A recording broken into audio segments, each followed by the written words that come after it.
यसको गाइस हामी बागमती प्रदेशको त्यसलाई वाटर लगिङ छ अगाडि छ कि अगाडि बागमती प्रदेशको हामी हेटौडामा आइसकेको छौँ। मकवानपुर जिल्ला पर्दो रहेछ। हामी यहाँको स्थित बाटो बिराएर त्यो मन्दिर जान खोजेको, बट उताबाट गयो दक्षिणकाली मन्दिर दर्शन गर्न छु र हामी अहिले सही लोक बाटोमा हिँड्न छु। उहाँ हुनुहुन्छ हाम्रो टङ्क डाँगर। हेलो नमस्ते।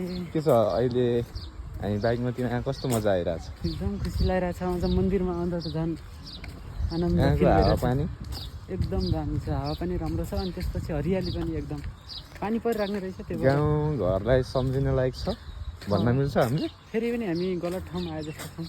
अब फेरि बाटो मिस्टेकै परेछ होइन? कहाँबाट छ? ल फेरि हामी वे चेन्ज गरौँ, हल्का अगाडि बढौँ। It's too much difficult. अहिले ठाउँमा बाटो पत्ता लगाउनु यो मकै हेर्दा हल्का कसको आयो आयो?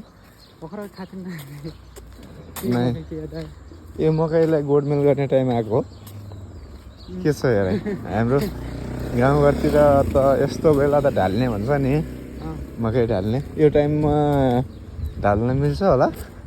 भर्खरै ढालेर उठे जस्तो छ।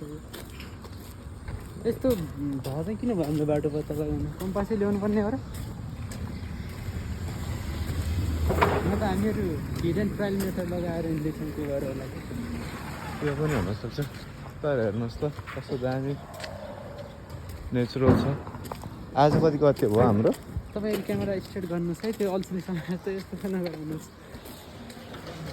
आज कति हो? आज 18 गते। के को महिना? हामी 83 सालमा चाहिँ छौँ होइन? अहिले 83 को वैशाखमा छौँ। अनि तपाईँलाई के लाग्छ यहाँको खानापिना?